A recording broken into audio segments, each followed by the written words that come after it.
ចាជំរាបសួរបងប្អូនគ្នាអរគុណព្រះសម្រាប់ថ្ងៃនេះម្ដងទៀតចាអ្នកគ្រូមាន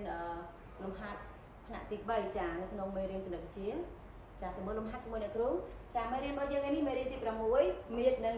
ចំណុះចាអញ្ចឹងថ្ងៃនេះអ្នកគ្រូមានលំហាត់ចំនួន2សម្រាប់បង្ហាញបងប្អូនគ្នាចាអញ្ចឹងលំហាត់របស់យើងថ្ងៃនេះគឺបង្ហាញទំនាក់ទំនងចាបង្ហាញទំនាក់ទំនងរវាងលីត្រចារវាងលីត្រនិង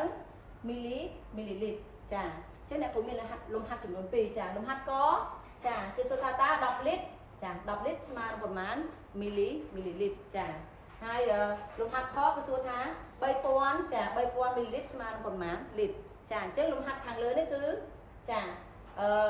យើងឃើញថា10លីត្រចាបំបែកទៅចាមីលីលីត្រអញ្ចឹងយើងបំបែកពីធំទៅតូចចាហើយលំហាត់ខគឺ3000មីលីលីត្រចាទៅលីត្រអញ្ចឹងមានន័យថាយើងបំបែកពីតូចទៅធំចាអញ្ចឹងដើម្បីជាភាពងាយស្រួលឬក៏ដើម្បីជាភាពច្បាស់លាស់អ្នកគ្រូមានតារាងបង្ហាញគោលដៅក្នុងការបំបែកចាចំណុចខាងលើនេះចាអញ្ចឹងនេះគឺជាតារាងដែលអ្នកគ្រូនឹងបង្ហាញគោលដៅគ្នាហើយអ្នកគ្រូនឹងជ្រើសរើសយកលំហាត់កមកបង្ហាញគោលទាំងអស់គ្នាចាអញ្ចឹងយើងមើលថា10លីត្រចា10លីត្រយើងនឹងបំបែកទៅមីលីចាមីលីលីត្រចាជាដំបូងយើងត្រូវចាយកចាលេខ10នេះយកមកដាក់នៅខ្ទង់ចានៅខ្ទង់កន្លែងនេះយើងត្រូវបំបែកទេប៉ុន្តែកូនត្រូវចាំថានៅក្នុងមួយប្រឡោះហ្នឹងគឺយើងដាក់បានលេខតែមួយខ្ទង់ទេចាអញ្ចឹងលេខ10ចាលេខ10នេះគឺយើងត្រូវយកលេខចាលេខដែលនៅក្បែរអក្សរឡូលីត្រនេះចាគឺលេខ0មែនទេចាអញ្ចឹងយើងយកលេខ0ហ្នឹងមកដាក់នៅខ្ទង់លីត្រចាហើយលេខ1នេះគឺយើងរុញវាមកខ្ទង់បន្ទាប់ចាហើយយើងត្រូវថែម0ចាថែម0ចារហូតដល់មីលីលីត្រចាដោយសារតែលំហាត់របស់យើងបំបែកដល់មីលីលីត្រអញ្ចឹងគាត់ត្រូវថែម0មករហូតដល់កន្លងមីលីលីត្រមកគឺជាការស្រេចចាអញ្ចឹងយើងចាប់ដើមថែម0ចា1 2 3ចាយើងថែម0ខ្ទង់ចាមានដេកាលីត្រសង់ទីលីត្រមីលីលីត្រចាអញ្ចឹងយើងថែម0រួចហើយអញ្ចឹងយើងបានចម្លើយហើយចាអញ្ចឹង10លីត្រគឺស្មើនឹងប្រមាណកូនចារាយ10 100 1000 10000គឺស្មើនឹង10000ចាមីលីលីត្រចាយើងសរសេរមករាយ10 100 1000 10000ចាចេះស្មើ10000មីលីលីត្រចាអញ្ចឹងយើងបានចម្លើយហើយ10លីត្រគឺស្មើ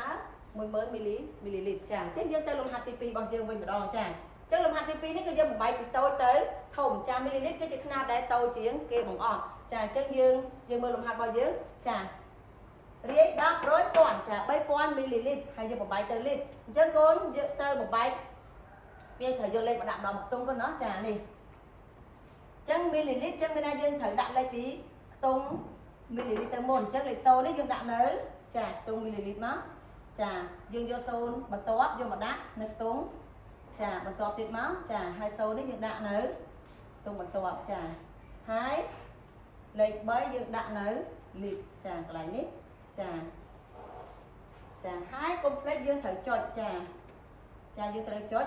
ចាដោយសារតែយើងបំបែកពីតូចមកធំគឺយើងត្រូវតែចុចចាហើយកូនមើលលេខនៅខាងក្រោយចុចចាមានលេខ000ចាអញ្ចឹងលេខ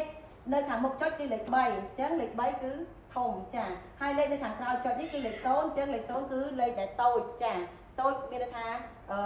វាអត់មានតម្លៃលេខ0ណាចាអញ្ចឹងនៅពេលដែលយើងឃើញលំហាត់បែបនេះគឺយើងចាឃើញចម្លើយរបស់យើងហើយគឺ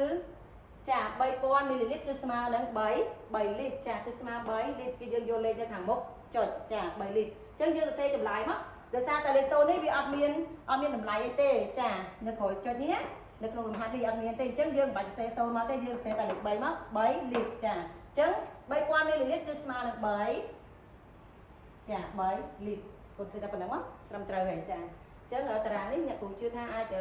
ជំនួយដល់កូន